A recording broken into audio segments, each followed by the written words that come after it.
Louvamos, adoramos e agora é o momento de estudarmos a palavra de Deus.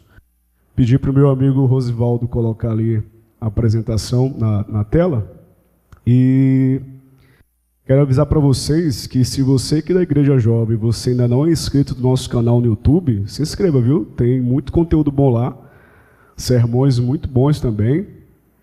Teve um domingo desse que eu estava de manhã em casa, lavando louça, né? Eu adoro lavar louça, viu? Minha esposa ama isso também. Enquanto eu lavava a louça, eu coloquei um sermão do Brunão, Algoritmo do Céu. Aí eu fiquei lá lavando louça e o Brunão tá aí?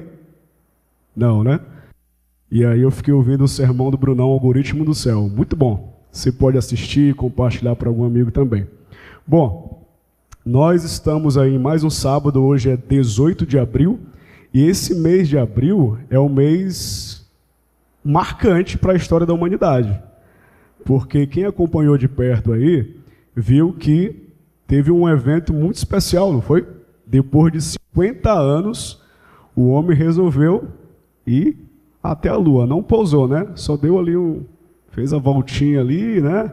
Não pousou, era mais para testar os sistemas, né? Fazer umas manobras, para preparar para um próximo momento que é Artemis 3. Essa foi a Artemis 2, vai ter a Artemis 3, que vai pousar de fato na Lua, né?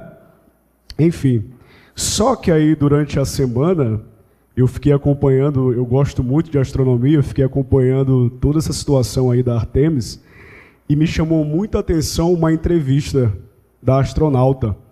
Passa o slide aí, por favor. Tem a astronauta Christina Koch, ela falou uma coisa bem interessante, ó. Uma entrevista que ela deu. Quando vimos a pequena Terra, as pessoas perguntaram para a nossa tripulação quais foram as nossas impressões e, honestamente, o que mais me marcou não foi necessariamente a Terra em si, e toda a escuridão ao redor dela. A Terra era como um bote salva-vidas flutuando tranquilamente no universo. Talvez eu ainda não tenha aprendido tudo que essa jornada tem a me ensinar, mas há uma coisa nova que eu sei: planeta Terra, vocês são uma tripulação. Eu achei essa frase dela incrível, né? Nós aqui somos uma tripulação do planeta Terra e a gente está aí, ó, navegando por esse cosmo, nesse planeta. Somos um planeta que está em constante movimento.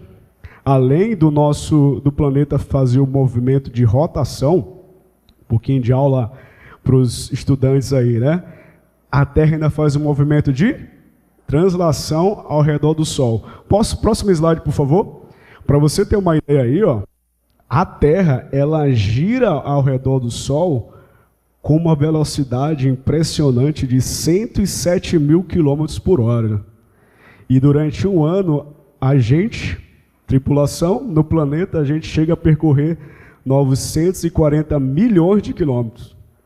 Só que, além da Terra estar girando em torno do Sol, todo o sistema solar também está girando em torno de quê? Da galáxia. Próximo slide, por favor. Aí, ó, a galáxia, né, o sistema solar, perdão, também faz uma órbita galáctica. Ela gira em torno de toda a Via Láctea. E o sistema solar, dando toda essa volta aí, percorre numa velocidade de 792 mil quilômetros por hora. Muito, né? Aí você se pergunta assim, mas espera aí, por que eu não sinto nada? Por que o café ou a cevada não cai da xícara? Se a gente está nessa velocidade absurda aí. Aí depois você vai pesquisar em casa o conceito de inércia e aceleração constante, né? Mas é a mesma coisa se você estiver num avião a 900 km por hora, você sente alguma coisa? Basicamente essa é a ideia, tá? Mas eu quero voltar para a frase lá da nossa astronauta. Próximo slide, por favor. Quando ela fala que a nossa Terra, o nosso planeta é um bote salva-vidas, né? E de fato, se para pensar, essa analogia dela, cientificamente falando, é perfeita. Porque a gente está aqui, ser humaninhos, nesse planeta Terra, num sistema fechado, isolado, autossustentável, e tudo que a gente precisa para ter vida está aqui nesse planeta, né? Então a gente não consegue viver fora desse planeta, né? E aí, próximo slide. E aí, esse é o nosso planeta Terra, que é bonito, né? Eu gosto muito dessa foto aí. Eu tenho um hobby, eu fico em casa olhando os vídeos da estação espacial, ela faz aquela filmagem 360 pela Terra, eu fico olhando, e eu fico maravilhado com isso.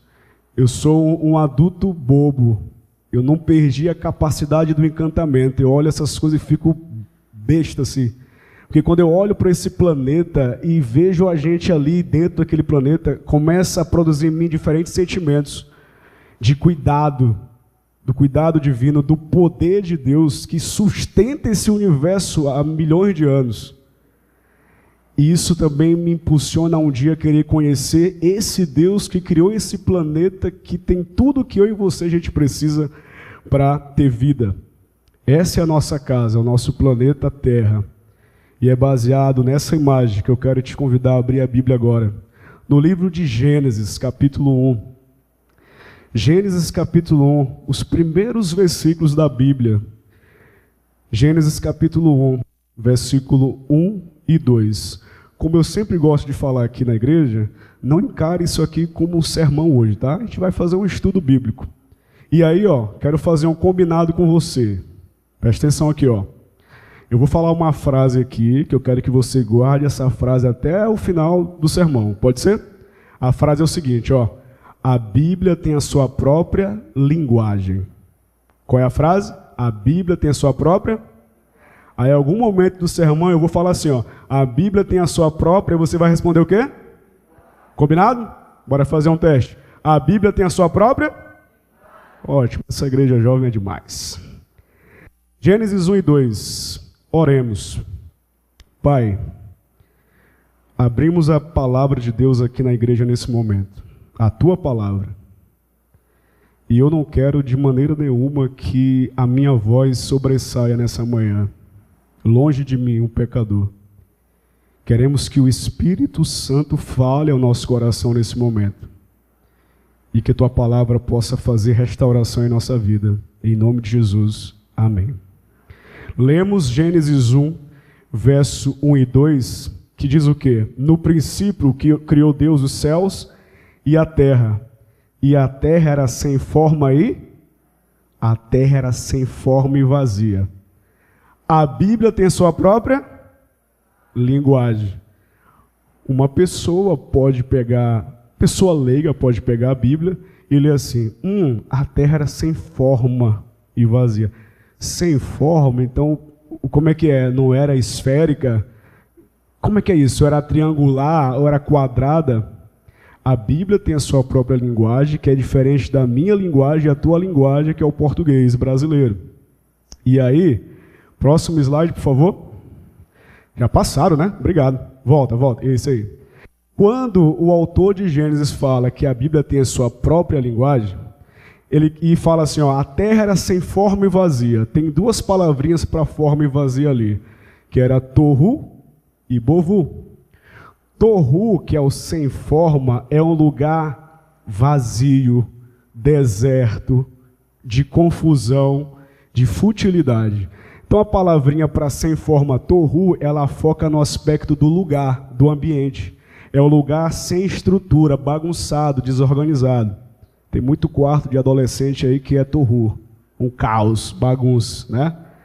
E além de tohu, ele fala que a terra era bohu, que é vazio, nulo, ermo, que foca no conteúdo. Essas palavras estão sempre associadas porque se não tem estrutura, não tem como ter conteúdo, vida, habitante, ok? Então, quando o autor de Gênesis fala que a terra era sem forma e vazia, próximo slide, por favor. O que ele quer dizer? Terra sem forma e vazia, tohu e bohu. Era um lugar de desordem e sem vida, sem conteúdo, ok? Então, terra sem forma e vazia, falta de estrutura, falta de vida. Então, era um caos. Aí você pode fazer um questionamento. Quer dizer que a criação de Deus começa com caos? Sim, mas é um caos intencional. Porque o que o Gênesis 1 quer ensinar para mim e para você não é fazer uma linguagem científica, não. Ele quer mostrar como Deus é capaz de pegar algo que está um caos, vazio e sem vida e organizar para ter vida. Ok? Então essa é a intenção do autor. Ele quer mostrar para a gente como Deus resolveu o Tohu e o Bohu. Beleza? E aí, Gênesis 1, todo o relato da criação vai mostrar isso. Quer ver? Próximo slide. Primeiro, você vai ver que Deus vai resolver o problema do Tohu, falta de estrutura. Deus faz isso nos 3 primeiros dias, fazendo o quê? Separações. No primeiro dia, Deus separa a luz das trevas, dia e noite. Primeira estrutura que ele vai organizar. No segundo dia, ele separa a água de cima e água de baixo. Separação do céu e do mar. Aí tem gente que fala assim, não, Deus, mas não foi no segundo dia que Deus fez o mar, foi no terceiro. Mas olha com atenção lá que primeiro Deus faz uma separação vertical, a água de cima, a água de baixo. E é lá no terceiro dia que ele faz uma separação o quê? Horizontal. Ele separa a terra, né, a porção seca, dessa água de baixo. Então ele cria uma terceira estrutura ali, né, um habitat ali para ser habitado, com vegetação, com frutos do alimento. Então, ó, nos 3 dias da criação, o autor de Gênesis está dizendo o que para a gente? Ó, a terra não é sem forma e vazia? Então, nos 3 primeiros dias, Deus vai resolver o problema da forma. Aí Deus resolve. Aí, próximo slide. Nos outros dias, Deus vai resolver o problema do Bohu, falta de conteúdo. 4º dia, ele cria o sol e a lua, que são os governantes, os habitantes lá, que tem relação com o primeiro dia. No 5º dia, ele cria aves e peixes, que está conectado com o segundo dia. E no 6º dia, ele cria o homem e os animais para habitar lá na porção seca e se alimentarem. Próximo slide. Então, o relato da criação está preocupado em mostrar para mim e para você que a terra começa um caos, sem forma e vazia. Deus soluciona a forma, dias 1, 2 e 3. Depois ele soluciona o vazio, dias 4, 5 e 6. E no dia 7 é o fim da atividade criativa. Agora, Deus e as suas criaturas podem celebrar a criação. Tranquilo? Então, esse é o objetivo da criação. Tá falhando um pouquinho aqui. Quer trocar o microfone? Trocar, né? Beleza. Então ficou claro isso aí, pessoal? Terra sem forma e vazia. Os primeiros 3 dias Deus resolve a forma. Os 4, os 5 e o 6º dia Deus resolve a falta de conteúdo. Ui, pronto. Então essa é a estrutura da criação. Gênesis 1 quer mostrar como Deus é capaz de pegar o caos e transformar em ordem. Como Deus é capaz de pegar um ambiente sem vida e tornar cheio de vida, né? E aí Deus faz tudo isso e dá de presente para nós esse planeta maravilhoso. E aí vem agora uma segunda parte do estudo. Depois que Deus cria todas as coisas, estrutura e conteúdo, ele dá uma ordem para o ser humano, que está no versículo 28 de Gênesis 1. Olha o que diz aí na tua Bíblia, Gênesis 1, versículo 28. Deus os abençoou e lhe disse: frutificai, multiplicai-vos, enchei a terra e sujeitai-a, dominai sobre os peixes, sobre as aves do céu, sobre todos os animais que se arrastam pela terra. Deus cria a terra e dá 3 ordens para o homem: encher a terra, né? Essa parte aí boa, né? Procriar, espalhar a vida. Mas ele fala também o quê? Que o homem deveria dominar e sujeitar a terra. A Bíblia tem a sua própria linguagem. Próximo slide. O que é esse sujeitar e dominar? Dominar ali vem do hebraico radá, que é governar, dominar, submeter.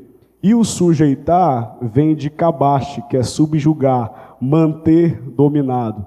E uma curiosidade aqui, ó, quando eles usam essa palavra aqui, sujeitar, kabash, no contexto agrícola, manter dominado, é que o homem deveria tornar a terra subjugada, no sentido de ser produtiva, de não ser um lugar que se tornasse uma selva, mas um lugar harmonioso, um lugar cheio de jardim.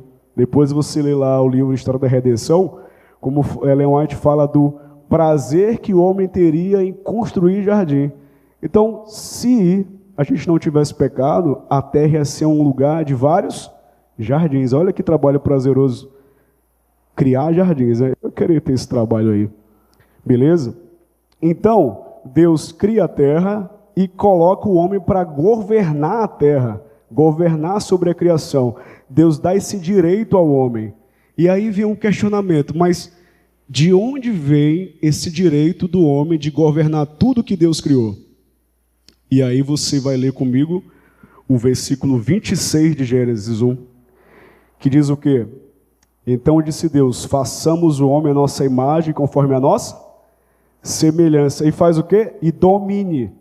Então Deus faz o homem à imagem e semelhança dele e fala, ó, agora você vai dominar. O direito de dominação do homem vem pelo fato de ele ser feito à imagem e semelhança de Deus. Se uma pessoa que viveu ali no mundo antigo oriental lesse essa passagem aqui, ele ia entender de primeira. Porque lá, próximo slide, por favor. Quando um rei, um faraó, né, eles conquistavam o imperador, eles conquistavam uma província distante, ele não tinha como estar lá ao mesmo tempo, correto? Então o que eles faziam? Eles colocavam lá uma estátua, né, uma imagem, que representava o quê? Ó, a minha estátua representa a minha presença, a minha autoridade, a minha lei, ok? Então ele fazia isso para marcar ali a soberania dele. Deus faz uma coisa semelhante em Gênesis, só que Deus é mais revolucionário. Deus não coloca uma estátua, ele coloca uma imagem viva, um ser humano criado à imagem e à semelhança dele. O homem seria uma espécie do regente de Deus, um gerente, ou uma palavrinha que a gente usa muito aqui na igreja, um mordomo. A mordomia, ela surge lá em Gênesis 1, quando Deus sujeita a criação e as criaturas ao homem. O dono da terra quem é? É Deus, mas ele delega para o homem que foi feito à imagem e semelhança dele ser o seu representante. E o homem deveria governar e sujeitar a terra. Próximo slide. Então, a relação ali de Gênesis 1 é de mordomia. Qual é a lógica ali? O homem pode falar o quê? Eu domino sobre a criação porque eu sou a imagem daquele que domina sobre mim. Eu domino sobre a criação porque eu sou a imagem daquele que domina sobre mim. E, de fato, esse homem ali, governador, que deveria sujeitar a terra, cuidar da terra, criar jardins na terra, ele deveria cuidar da terra de forma que ele refletisse a imagem, o caráter e a ordem do céu aqui na terra. Estou cansado. Mas aí, vamos para a parte 3 do sermão. As coisas dão errado. Porque eu estava gripado, irmão. Já falei na lição e estou cansado. Mas tem uma água de coco aqui. Mas vamos lá. As coisas não dão muito certo, né? Porque a gente sabe que a humanidade cai. Esse homem que foi feito à imagem e semelhança de Deus, que deveria refletir o caráter de Deus na criação, ele cai. E quando ele cai, Deus vai lá e dá uma sentença, 3 sentenças, né? Ele amaldiçoa a serpente, ele chega para a mulher e fala, ó, eu vou multiplicar as dores do parto. Então, mulheres, se não tivesse pecado, né, vocês iam ter uma dor no parto, mas pequena. Deus vai e multiplica. Só que aí tem um problema. Quando ele vai falar com Adão, tem uma coisa ali que me chama a atenção. Próximo slide. Próximo slide. Foi? Aí, quando chega para ele fazer a disciplina para o homem, ele fala isso aqui, ó. E Adão disse, Por que você deu ouvido à voz da tua mulher e comeu da árvore que te ordenei, dizendo, não comerás dela? O que Deus fala? Maldita é a terra por causa de... Cara, coitado da terra.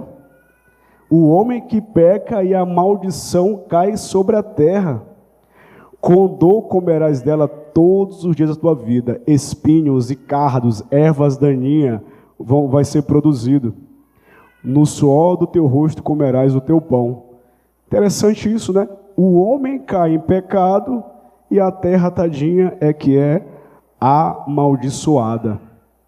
E aí um detalhe, né? Quando você vê essa expressão que a terra amaldiçoada, fica até estranho. Mas como assim Deus amaldiçoa? Mas Deus não é bom, porque a Bíblia tem a sua própria linguagem. E então, como entender esse aspecto que a terra foi amaldiçoada pelo pecado do homem? Próximo slide. Primeiro, maldição na Bíblia não é como eu e você a gente pensa no mundo ocidental. Porque maldição para a gente é uma fala negativa que você quer que se torne verdade. Ah, eu desejo que fulano ali tropece no salto, caia da escada, quebre um braço. Eu sei que você nunca fez isso, né? É um pensamento negativo que você quer que aconteça. Né? A ideia de maldição no mundo ocidental é essa, mas na Bíblia, maldição não tem nada a ver com isso.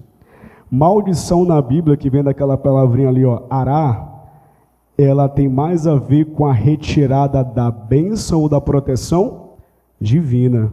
Uma pessoa que está amaldiçoada, ela está fora do círculo da bênção e da proteção de Deus. É como se a pessoa estivesse no estado de exílio, tá? A maldição na Bíblia, ela interfere na provisão. Você quer que as coisas floresçam, mas a maldição impede o florescimento. A maldição na Bíblia, ela também é entendida como uma sentença judicial dentro de uma aliança. Preste atenção para isso aqui, ó. Maldição na Bíblia é vista como uma sentença judicial dentro de uma aliança. Você lembra do povo de Israel? Eu te proponho bênção e maldição. Eu fiz uma aliança contigo. Obediência é vida. Desobediência é o quê? Morte. Ok? Então, quando acontece uma quebra de aliança, Deus age com justiça, não com raiva. Ok? Beleza, então essa é a ideia de maldição. Mas eu quero entender melhor qual é a relação. Por que o homem peca e a terra que é amaldiçoada? Próximo slide, por favor. Qual é a relação do pecado de Adão com a maldição da terra? Bom, Adão, na Bíblia, que é escrito Adã, significa humanidade. Depois, curiosidade, viu? Você vai ver lá na Bíblia que só em Gênesis 5 que Eva recebe o nome de Eva. Antes, os dois eram o quê? Adão, humanidade. E esse nome Adão ali também significa vermelho. E deriva da palavra Adamá, que é a terra, o solo, a terra, o barro. Então, Adão, ele está intrinsecamente ligado com a terra, porque ele foi tirado da terra. Então, ele é um homem tirado da terra. Então, qual é a lógica aqui? O homem é tirado da terra e ele foi colocado para governar a terra. Só que quando ele cai em pecado, o território que ele governa sofre o que? As consequências. Então a terra não pecou, mas ela sofre uma maldição, porque o seu administrador, o seu mordomo, ele quebra a aliança com o proprietário da terra. Então há uma quebra de aliança entre o homem e Deus, e a terra sofre as consequências. E a terra sofre dois tipos de impacto. Um impacto ecológico e o impacto cósmico. E eu quero te mostrar o primeiro impacto, próximo slide. O impacto ecológico. O texto começa dizendo que a terra vai produzir o quê? Espinhos, ervas daninhas. Espinhos não tinham na criação original. Aquela terra que era harmoniosa e cheia de ordem começa a ser atingida pela desordem, pela entropia, pelo caos. Então você vê que a terra começou com caos, vira ordem. O homem peca e o caos começa a vir de novo. Na figura dos espinhos, das ervas daninhas, é confusão de novo. O pecado também afeta o sistema produtivo da terra. Ela começa a produzir o que o homem não quer, que são ervas daninhas, e a reter o que o homem precisa, que é o alimento.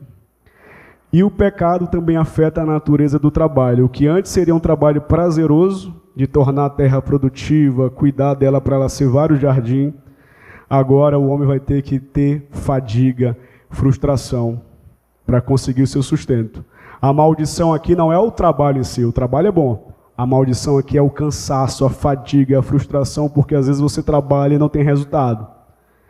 E o impacto ecológico também é um recurso pedagógico que Deus usa para nos ensinar. Porque imagina só, imagina um homem que caiu, que pecou, que está agora em um estado de corrupção moral. Imagina se esse homem vivesse numa terra igual a um paraíso.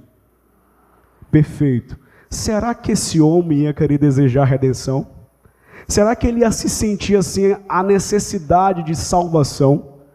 Então, a degradação da terra é para o homem olhar e ver que o pecado dele afetou também a matéria. Para ele olhar para o desgaste, os espinhos, a confusão toda e lembrar que ele precisa de um redentor, de um salvador.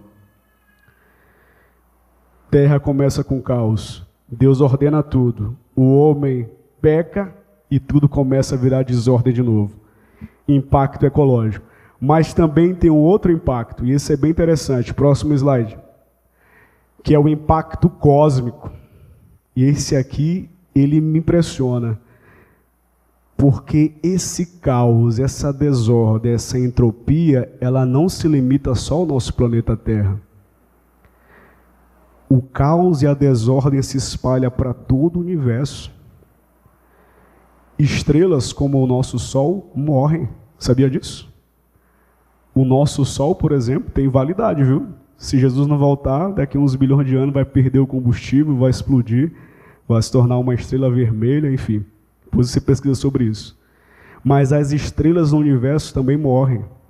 Galáxias se colidem e a energia se perde no universo. E aí o homem pode fazer a missão Artemis 3, 4, 5, 6, 7, qualquer missão. Para qualquer canto desse universo que ele for, ele vai encontrar o quê? Desordem, caos, entropia e morte.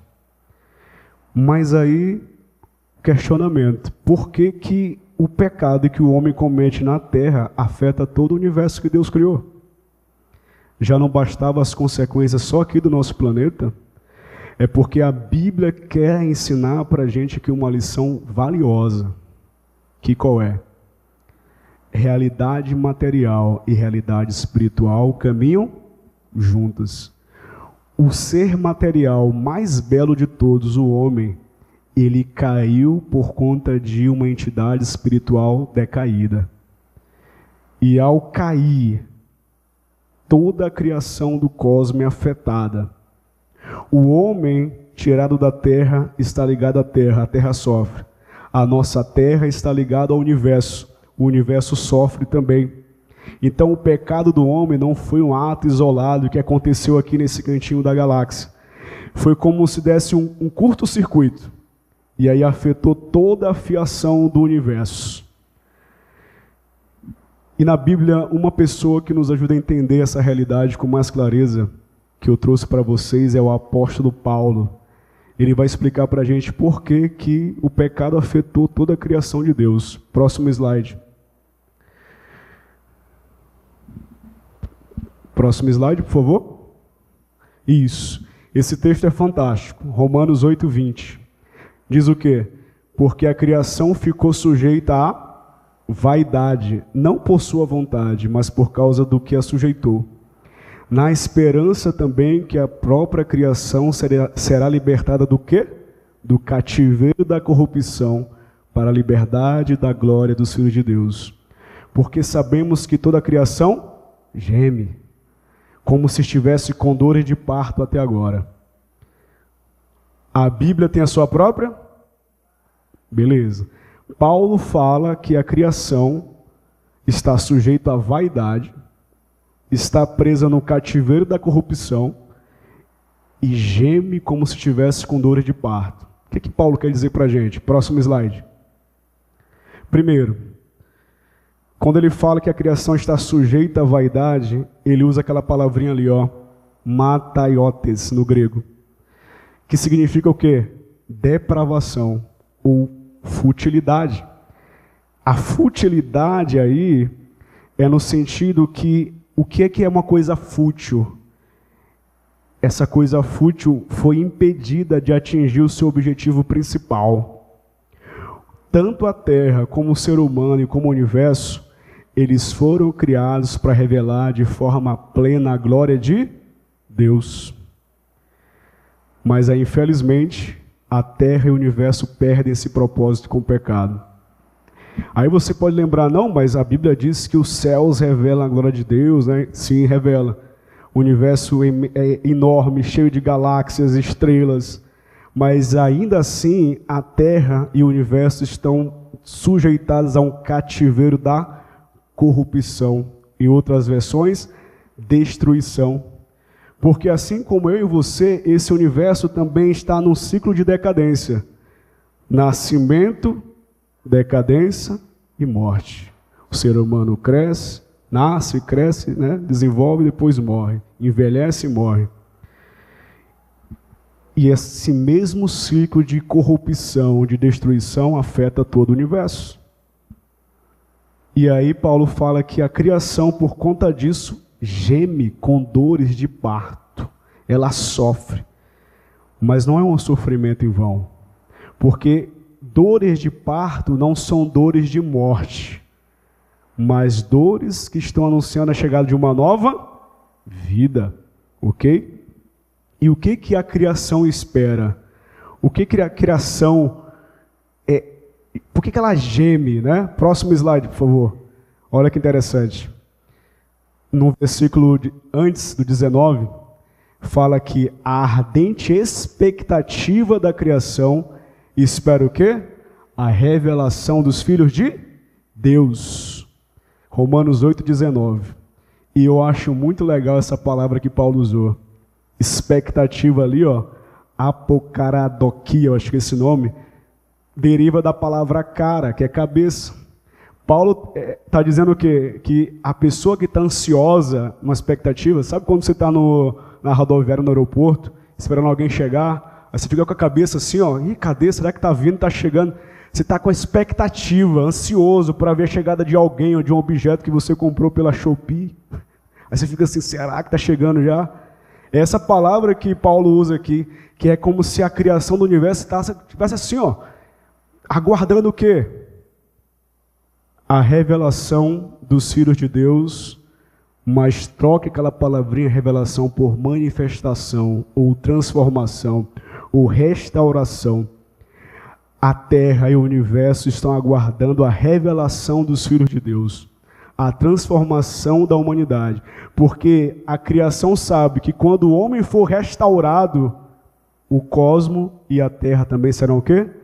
Restaurados. Cada estrela do universo, cada átomo desse mundo está ansiando pela revelação dos filhos de Deus. Se o homem, que é o ápice da criação material, for glorificado, a criação também vai ser o quê? Restaurada. E eu tenho uma boa notícia para você, porque essa restauração já foi conquistada, amém? Próximo slide, por favor. A cruz e os espinhos têm um simbolismo muito bonito. Porque quando você olha para a cruz, você vê Deus redimindo você e eu do nosso pecado. Ele recebeu a maldição. E a coroa de espinhos na cabeça de Jesus, que é o símbolo da maldição da terra, Jesus recebe também sobre ele. Na cruz do Calvário, Jesus está recebendo a maldição do homem sobre si e ao mesmo tempo a maldição do universo e da terra. E isso é muito bonito. Porque se lá no Gênesis 1 os espinhos brotaram para mostrar que a terra estava amaldiçoada. Na cruz do Calvário, quando Jesus bota a coroa de espinhos, ele está dizendo que eu recebo também essa maldição. E esse mesmo Jesus tem uma promessa para mim e para você. Próximo slide, por favor. Isaías 65:17. Porque eis que eu crio novos céus e o caos se espalhou pela terra e pelo universo. Mas o nosso Jesus, que é o Criador, promete criar novos céus e nova terra. E não haverá mais lembrança das coisas passadas, e nem mais se recordarão. Jesus vai criar novos céus e nova terra. E o que era caos vai se tornar de novo ordem. E o que é morte vai se transformar em vida. E o que era guerra vai se tornar em paz. E isso vai acontecer quando os filhos de Deus forem revelados, quando os filhos de Deus forem transformados. E nessa manhã eu falei muito sobre a restauração da terra e do universo. Mas a restauração principal, quem precisa passar sou eu e você. Romanos 8,14 diz que todos os que são guiados pelo Espírito de Deus são filhos de Deus.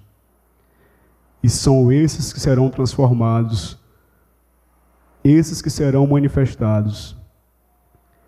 Então nessa manhã, jovem da Igreja Jovem de São Luís, como é que está a sua vida?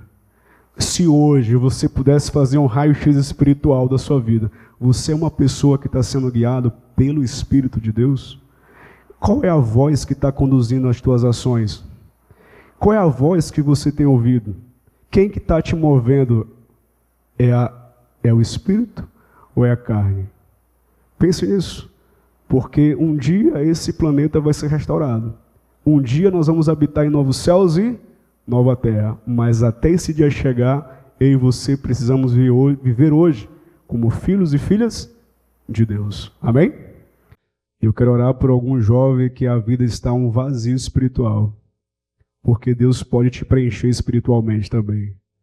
A terra era sem forma e vazia, Deus deu forma e preencheu com vida.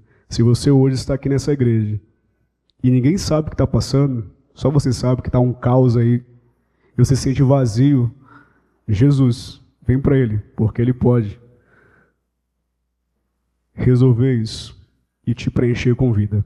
Amém? Oremos. Querido Deus, obrigado, Pai, por termos ouvido a Tua palavra. E talvez nessa manhã tenha algum jovem ou uma jovem que está vivendo um caos, que está se sentindo vazio, que está espiritualmente destruído, que às vezes vem para a igreja porque já está acostumado a vir, mas não tem visto, não tem percebido na vida dele a Tua presença, transformação. Ele tem caído nos mesmos pecados, nos mesmos erros. É para essa pessoa que nesse momento eu estendo uma oração especial, para que o Senhor possa tornar o caos que ela está vivendo em ordem, para que o Senhor possa preencher esse vazio da vida dela com Teu Espírito Santo, que possamos sair dessa manhã restaurados à imagem e à semelhança de Jesus, que possamos sair daqui dessa manhã com a promessa que um dia o Senhor vai criar novos céus e nova terra, e aqui será a Tua habitação, e aqui não vai ter mais morte. A gente não vai precisar mais ir ao cemitério, nem fazer ações em hospitais, porque a terra será novamente cheia de vida. Eu oro para que a gente não se apegue a essa vida material, mas que possamos ver uma vida com propósito, uma vida de comunhão e uma vida cheia do Espírito de Deus. Essa é a nossa oração nessa manhã a Ti, Pai. Em nome de Jesus. Amém.